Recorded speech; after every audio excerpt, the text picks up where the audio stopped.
L'hebdo politique. Bonsoir et bienvenue dans l'hebdo politique, votre rendez-vous politique du dimanche soir sur Radio Sensation en association avec TV78 épisode 247. Ce soir, mon invité est le vice-président de Saint-Quentin-en-Yvelines, délégué au sport et aux Jeux Olympiques et Paralympiques 2024, Laurent Mazory.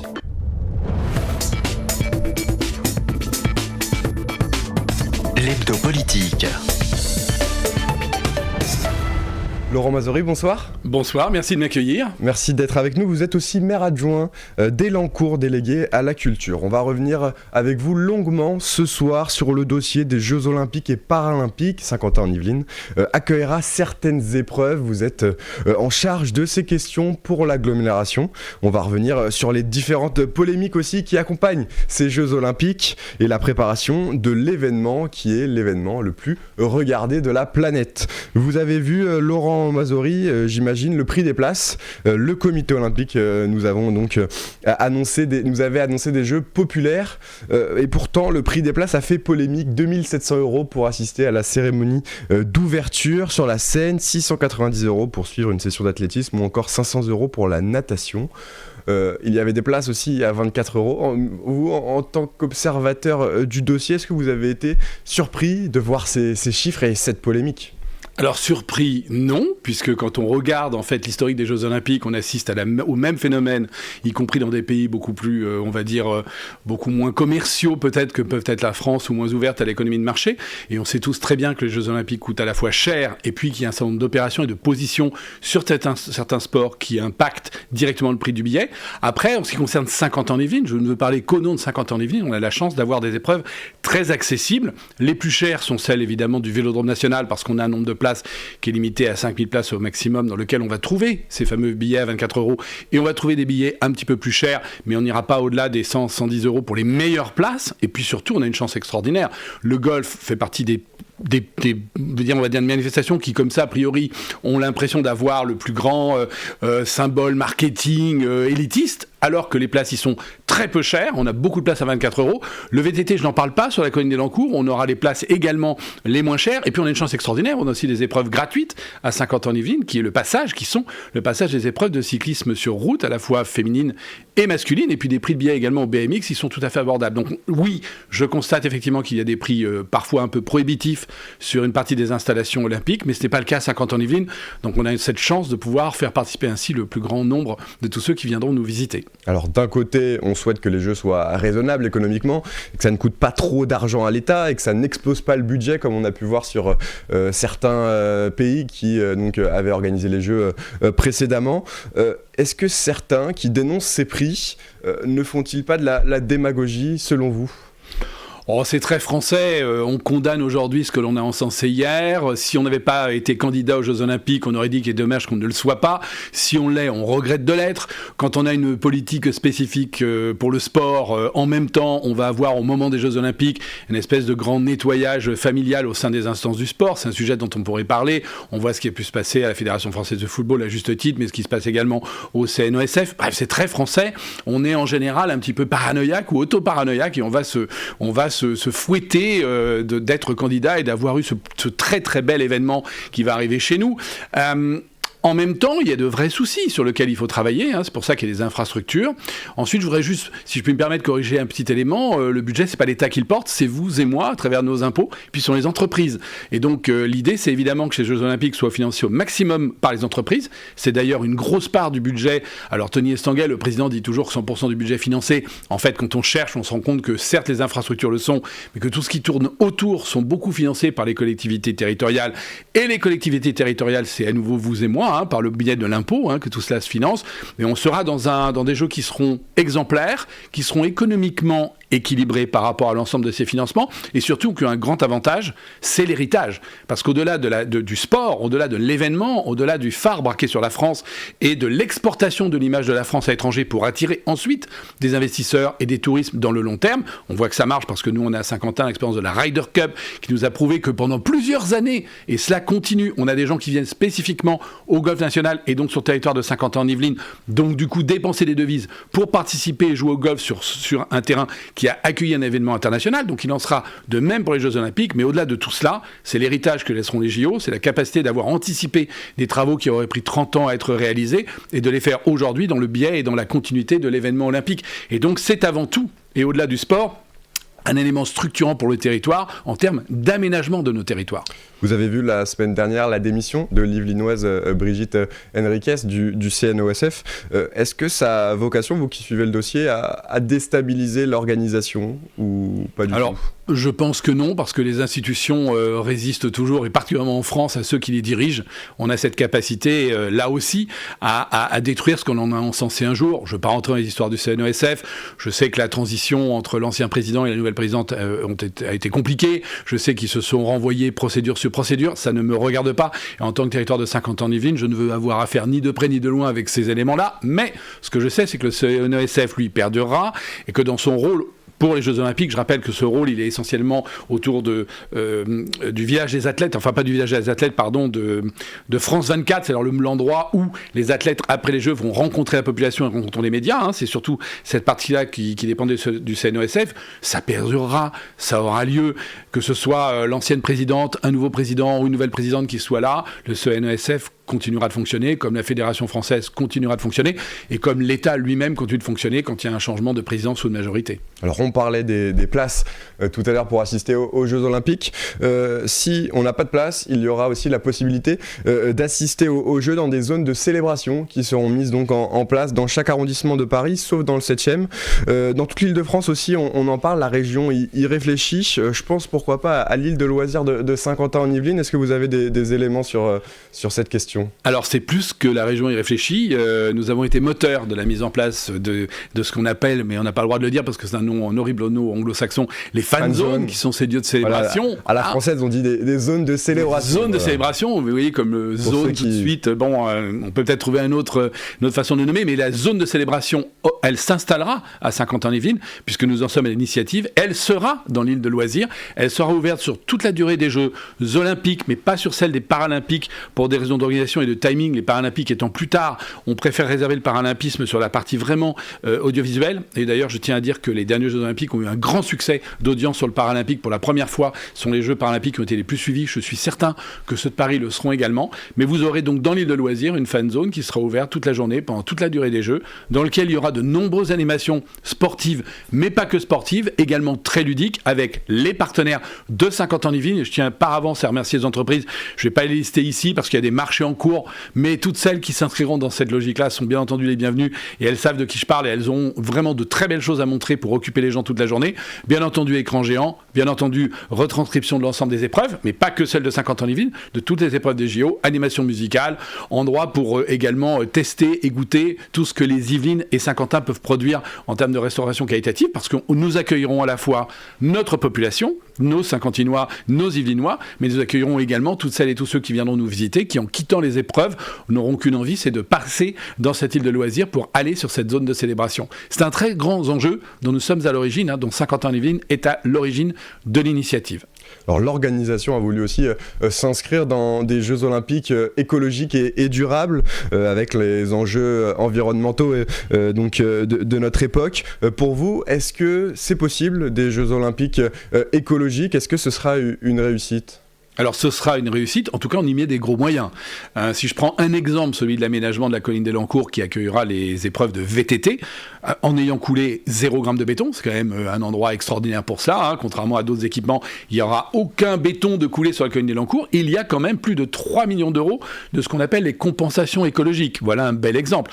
J'insiste également pour ceux qui ne connaissent pas la colline des Lancours et qui nous écoutent, cette colline des Lancours en fait est initialement un tas de gravats qui est lié à la construction de la ville nouvelle, les différents déblais et remblais qui ont été extraits ont été entreposés à cet endroit-là, il y a maintenant plus de 40 ans. Au fil du temps, la nature n'a pas repris ses droits, mais pris ses droits. Elle s'est installée, alors une nature pionnière, avec beaucoup de boulot, etc., et malheureusement aussi des espèces invasives. Pour autant, bien que ce soit donc quelque chose qui a poussé seul sur un tas de gravats, eh bien on va la compenser écologiquement avec ces 3 millions d'euros. On va en fait, à l'issue des Jeux, avoir une année entière de travaux sur le site. On va y revenir. Voilà. Mais après. Pour vous dire qu'on va bien au-delà de bénéfique économique, écologiquement, puisque la compensation, à l'issue, le rendu sera en fait meilleur écologiquement que ce qu'il était en amont, avec la suppression des espèces invasives et la présence par exemple, de nidification d'une partie des oiseaux qui avaient quitté la colline parce que la renouée du Japon, qui est une plante très on va dire qui porte atteinte à la reproduction des oiseaux, aura intégralement disparu. Ça, c'est un premier exemple. Et un deuxième exemple, ce sont tous les efforts que l'on fait sur le traitement en amont, en aval des déchets et la limitation des impacts dans la partie transport. Je pense entre autres à l'accueil des vélos. Alors vous me direz, comme on a des épreuves de cyclisme, il serait dommage de ne pas pouvoir y venir en vélo, mais néanmoins, on y viendra en vélo avec des systèmes de vélos qui seront mis en place pour accueillir un maximum de la population par ce biais de ce transport. Alors justement, accueillir un maximum de la population, qui dit Jeux Olympiques dit beaucoup de spectateurs. On attend près de 10 millions de visiteurs en France pour ces Jeux Olympiques, l'équivalent d'un pays comme le Portugal, la population d'un pays comme le Portugal. Il y a déjà 12 millions de franciliens, il y aura 15% de trains supplémentaires prévus pour les Jeux. Alors quand on voit comment fonctionnent les transports actuellement et cette année en Ile-de-France, on peut se poser des questions. Est-ce qu'il y a de quoi être inquiet selon vous ? Alors, d'abord, il faut être inquiet en amont pour trouver des solutions. Si on n'est pas inquiet, on laisse faire. Je pense que l'inquiétude, elle a existé. Elle est en voie de se régler. D'abord, il y a eu de très gros efforts de fait par la région et qui vont continuer d'être faits à travers son extension qui est Île-de-France Mobilité, qui gère l'ensemble des transports, dont les transports pour les Jeux Olympiques. Le but, c'est d'amener ceux qui nous visiteront comme notre population, avec deux aspects, ceux qui nous visiteront sur les sites et la population qui, elle, sera là, de faire en sorte qu'elle continue à travailler, à se déplacer sans aucun problème. C'est un vrai sujet qui est pris à bras-le-corps par Île-de-France Mobilité et sous contrôle de l'État. Moi, je participe à de nombreuses réunions en préfecture des Yvelines, dont pas la moitié, mais un bon tiers des sujets sont liés au transport. Et quand on parle des transports, il y a le train, il y a le bus, il y a comment on va d'une gare à un site. Je parlais tout à l'heure de la colline des Lancours. Elle est certes en plein cœur de Saint-Quentin-en-Yvelines, mais elle est éloignée des gares. Il faut donc ramener la population et les visiteurs des gares jusqu'à la colline des Lancours. Mais quand on fait cela, il faut certes des bus, mais il faut des quais temporaires, mais il faut des systèmes de signalisation, mais il faut du barriérage, mais il faut des sanitaires pour pouvoir accueillir les gens quand ils font la queue pour prendre les bus. Il faut calculer les temps de transfert pour que les gens attendent un minimum leur bus en y allant et un minimum de bus en revenant. Tout ce travail est pris en compte. Et nous aurons la chance à Saint-Quentin-en-Yvelines d'avoir le seul test event de tous les Jeux Olympiques où on va tester tout le système. Quand je dis tout le système, c'est aussi bien le fonctionnement du contrôle des billets à l'intérieur du site que le ramassage des ordures, que évidemment les transports. Et donc on va tester le 24 septembre à Élancourt et à Saint-Quentin-en-Yvelines justement toute la problématique de transport pour la colline des Lancours qui servira d'exemple et pour tous les autres sites. Je tiens à dire également que pour Saint-Quentin, pas d'inquiétude, les autres sites on les pratique déjà en transport. On a accueilli 2 fois les championnats du monde de cyclisme sur piste au Vélodrome National, il n'y a eu aucun problème de transport, et on a accueilli la Ryder Cup au Golf National, et on accueille chaque année, avec, sauf pour la période Covid, quand même, je le rappelle, l'Open de France de golf, on accueille les championnats du monde de golf amateur, et tout ça c'est très très bien déroulé. La Ryder Cup, si vous retrouvez des images, regardez, en matière de transport, c'était juste extraordinaire. Une voie de périphérique privatisée pour les Jeux Olympiques, vous trouvez ça normal ? Alors, pour les Jeux Olympiques, je le comprends. On a vu d'ailleurs, on n'en avait pas privatisé, mais on avait les mêmes complexités lors de la COP, où on avait dû avoir des couloirs temporaires de privatisation pour faire passer les différents convois officiels entre l'autoroute A1, la porte de la Chapelle et les différents accès. Ça, je le trouve tout à fait normal et je l'entends. Je rappelle également que nous serons sur une période de vacances scolaires et que la majorité des Franciliens, en tout cas beaucoup d'entre eux, ceux qui le peuvent, évidemment financièrement, seront en congé, ce qui a tendance à fluidifier évidemment le trafic de manière très importante, on le sait. Après, la question, le corollaire de tout cela, c'est est-ce que je serais favorable à ce que ce couloir perdure au-delà des Jeux Olympiques ? Parce que j'ai parlé d'héritage tout à l'heure, il y a de l'héritage très positif dans les JO, le village des athlètes qui permettra de loger énormément de monde, la colline des Lancours qui sera ouverte au public, etc. À titre personnel, en tant que Laurent Mazory, en tant que citoyen qui me rend fréquemment à Paris pour raisons professionnelles, moi je ne suis pas favorable par contre à ce que l'on passe le périphérique de 4 voies à 3 voies, voire 2 voies, en laissant en place à l'issue ce couloir tel qu'il est. On voit dans les portions à 2 voies du périphérique, car il en existe autour de la porte de Gentilly, au niveau de l'accès de l'autoroute A6, c'est problématique que cela pose quand on passe le périphérique de 4 à 2 voies ou quand il ne fonctionne que sur 2 voies. Petit sujet politique au sens noble du terme, en tout cas je ne suis pas favorable parce que ça perdure. Autre polémique sur l'organisation de ces Jeux Olympiques, les réquisitions des logements étudiants. Une partie des logements du Crous seront donc à disposition du personnel olympique, notamment les forces de l'ordre. Il va y en avoir besoin pour donc, par exemple la cérémonie d'ouverture où 45 000 forces de l'ordre sont attendues. L'annonce a été envoyée aux locataires étudiants concernés, donc qui devront quitter leur logement. Les syndicats étudiants s'y opposent. Beaucoup se scandalisent d'une telle décision. Est-ce que vous trouvez ça normal ? Alors, je ne suis pas au fait du sujet précis en question, parce que nous n'avons pas cette problématique en réalité sur Saint-Quentin-en-Yvelines. Sur Saint-Quentin-en-Yvelines, nous avons toutes les infrastructures pour accueillir à la fois les athlètes, les services de sécurité, mais également celles et ceux qui viendront nous visiter. C'est d'ailleurs la raison pour laquelle j'étais chez un de vos confrères la semaine dernière, France Inter, pour ne pas les nommer, et je leur passe mes amitiés pour parler du problème d'Airbnb. Et typiquement, le problème d'Airbnb à Paris n'a rien à voir avec le problème d'Airbnb à Saint-Quentin-en-Yvelines, puisque nous ne sommes pas dans une situation de logement sous tension, que donc au contraire c'est une chance pour la population et ça ne pose pas de problème pour les habitants et ceux qui cherchent à se loger. Après, sur le fond et la forme. Le fond du sujet que vous évoquez, je le comprends. C'est-à-dire qu'à un moment donné, effectivement, si on manque de logement, il faut bien en récupérer. La forme qui veut, si j'ai bien compris, qu'un certain nombre de locataires du Crous aient été informés par voie d'un simple courrier du fait qu'ils devaient quitter leur logement, je trouve que si c'est la seule forme qui a été utilisée, elle n'est pas très à la fois efficace, respectueuse et très humaine. Donc je sais très bien, et pour connaître les instances qui s'en occupent, que les choses, si c'est le cas, seront corrigées, et je suis persuadé que des solutions seront trouvées pour chacun des résidents. Je rappelle à nouveau quand même que nous sommes néanmoins sur une période de vacances, pour le coup, scolaire, que nous sommes... Alors, il y a toujours des gens qui préparent effectivement les sessions du mois de septembre et du mois d'octobre pour un certain nombre d'étudiants, mais pour avoir lu des statistiques dans une des réunions où j'étais présente du taux d'occupation sur les Crous, qui, il faut le savoir, de l'été sont de 32%. 32% des logements de l'été sont occupés sur les Crous, et c'est logique. Les personnes également vont en famille, etc. Si on est un petit peu intelligent, je suis certain que les autorités trouveront une suggestion et un mode de fonctionnement qui satisfasse tout le monde. Après, voilà, la forme, elle est évidemment un peu choquante, je trouve. Alors on a parlé des places, on a parlé des fan zones, autre possibilité aussi pour assister aux Jeux Olympiques, devenir bénévole. 200 000 candidatures ont été reçues, donc les organisateurs avaient besoin de 45 000 personnes. Il y en aura, j'imagine, besoin aussi pour les épreuves dans les Yvelines à Saint-Quentin. Cela montre aussi, selon vous, que ces 200 000 candidatures que les Français attendent et sont impatients d'assister à ces Jeux Olympiques. Ah oui, alors c'est absolument vrai, et là pour le coup on peut en parler vraiment en connaissance de cause, parce que Saint-Quentin-en-Yvelines avait négocié avec Paris 2024 la capacité d'avoir au moins 1000 bénévoles de son sol qui soient sélectionnés venant de son sol sur ses propres épreuves. Et donc nous avions fait, nous, en amont, un appel à candidature pour tous ces bénévoles, pour tous ces volontaires, que nous avions proposé à Paris 2024, que nous avons testé, enfin on les a invités dans beaucoup de choses pour voir leur capacité. Il y a eu un engouement de dingue. Il y a énormément d'habitants de Saint-Quentin, du jeune au plus vieux, qui ont voulu s'inscrire dedans pour faire tout, c'est-à-dire, parce que quand on a la vision moi j'appelle ça plutôt les volontaires des Jeux que les bénévoles, même s'ils sont bénévoles, il n'y a pas que celui qui va être au pied de la piste en train d'attendre que le cycliste dévale la colline d'Elancourt. Il y a ceux qui vont être, je le disais tout à l'heure, ça peut paraître ingrat, mais à la gare. Et il y a ceux qui vont être sur le tracé. Il y a ceux qui vont aider à la collecte des déchets, etc. Pour autant, tous ceux que j'ai rencontrés étaient volontaires pour tout. Parce qu'il y a un contact avec une population étrangère qui va venir nous visiter. Il y a le fait d'être fier de porter haut les valeurs à la fois de son pays et de son territoire, de montrer qu'on sait accueillir. Et vraiment, c'est incroyable sur Saint-Quentin. On le voit d'ailleurs chaque année, quand on a les différentes manifestations de golf qui appellent également beaucoup de volontaires pour orienter les populations, demander aux gens de faire silence lorsque les joueurs jouent, les accueillir. Grosso modo, pour un poste, il y a 3 candidats. Ça demeure, et j'insiste, vous l'avez raison, c'est bénévole. Donc on voit bien que c'est purement par engagement altruiste. Et moi, je suis très très fier d'être Saint-Quentinois et d'être français pour ça, parce que, contrairement à ce que l'on pense bien souvent avec la caricature du français qui accueille mal, vous savez, je vais faire exprès de provoquer mes amis de Paris, encore une fois, mais vous avez place du Trocadéro, vous demandez un café, et dans le temps, les années 70, c'était « et qu'est-ce qu'il veut le petit monsieur ?» Et puis on lui donnait le café, on lui disait « attention, dans 10 minutes, il faut être parti parce qu'il faut dégager la terrasse, parce que je revends. » C'est fini. Aujourd'hui, on est une vraie terre d'accueil du tourisme. Le tourisme est le bienvenu en France et le bienvenu dans les Yvelines et à Saint-Quentin. Et dans cette dernière partie d'émission, on va repasser justement en revue les différentes épreuves à Saint-Quentin. L'hebdo politique.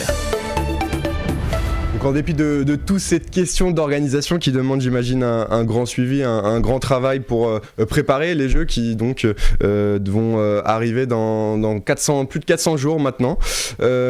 J'imagine donc... quelle a été votre réaction lorsque vous avez appris que Saint-Quentin-en-Yvelines allait accueillir ces Jeux Olympiques? Vous êtes donc, vous suivez ces questions sur le territoire, vous êtes élu à l'agglomération depuis 2008 maintenant. Ma réaction, évidemment, j'ai été très content. En même temps, ça n'a pas été instinctif tout de suite, parce qu'on a eu également des combats. En premier lieu, on a su que la France était retenue et Paris était retenu pour les Jeux Olympiques de 2024, mais ensuite, on ne savait pas exactement où auraient lieu les épreuves.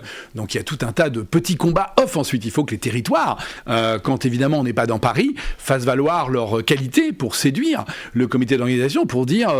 Je reprends l'exemple du VTT parce que c'est ceux pour lesquels ça a été le plus compliqué. Parce qu'on va dire que le Vélodrome national de Saint-Quentin-en-Yvelines, je le rappelle, a été construit pour la candidature de Paris 2012 et on n'a pas gagné 2012. Donc on savait bien que si en 2024 on faisait des épreuves de cyclisme à Roubaix, il y aurait quand même eu un sujet. On n'allait pas construire d'ici là un autre Vélodrome national. Bon, ça coûte dans les 130 millions d'euros tout payé, donc on n'allait pas effectivement reconstruire un vélodrome.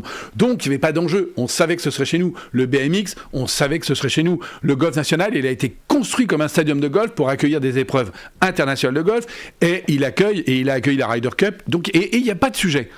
La colline d'Elancourt pour le VTT, ça a été un vrai combat, parce que tout le monde, évidemment, veut accueillir les JO pour tous les éléments dont on parlait tout à l'heure, en termes ne serait-ce que d'aménagement, d'image et d'attractivité d'un territoire. Là, on s'est battu avec nos armes et nos arguments. Je pense que Saint-Quentin... C'était moins difficile que pour d'autres territoires, même ceux situés loin à la montagne. Et il était plus logique que ce soit à côté de Paris, encore que vous aurez remarqué que les épreuves de voile sont à Marseille. Alors on aurait pu s'attendre qu'elles soient au Havre parce que c'était plus près. Et puis on va parfois dans les dom-toms, voire plus loin pour des épreuves également qui ont lieu sur l'eau. Je pense au surf par exemple. Donc oui, il y a eu un vrai combat avec nos amis montagnards pour que le VTT ait lieu sur Saint-Quentin-en-Yvelines. Donc à la fois j'ai été très content et ensuite on est parti au combat avec les différents maires adjoints, vice-présidents et le président de Saint-Quentin-en-Yvelines, Jean-Michel Fourgousse, pour séduire, avec l'aide ici, je tiens à le dire, de la région Île-de-France et de Valérie Pécresse, le comité d'organisation pour que Paris 2024 dise, eh bien, les épreuves de VTT auront lieu à Saint-Quentin-en-Yvelines. Voilà. Donc pour ça, joie et combat. Donc Vélodrome national pour les épreuves de vélo donc sur piste, oui. Golf avec le golf national de Saint-Quentin-en-Yvelines, puis le BMX, le stade juste à côté du Vélodrome. Ça, c'était des infrastructures qui étaient déjà plus ou moins en place. On va voir tout à l'heure s'il y a eu des changements, mais d'abord, je vais revenir sur la colline d'Elancourt. C'était le lieu qui n'était pas prêt au départ. Il y a eu des travaux qui sont nécessaires donc pour ces Jeux Olympiques, un lieu qui était déjà particulier puisque c'est tout de même le lieu le plus haut d'Île-de-France, 231 mètres. On peut voir depuis le sommet la Tour Eiffel, la Défense ou encore la Tour Montparnasse. Ce lieu a été donc retenu pour organiser ces épreuves de VTT.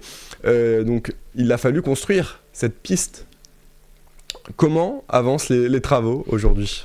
Ils avancent très bien. Je dirais qu'à la date où nous sommes et à l'heure où nous parlons, ils sont quasiment terminés. Je pourrais même dire qu'ils sont terminés. Les clés vont être remises temporairement à Paris 2024 par la Solideo. La Solideo, c'est l'organisme d'État qui est en charge de la construction des infrastructures olympiques, donc qui va aussi bien faire le village des athlètes que l'aménagement de la colline d'Elancourt.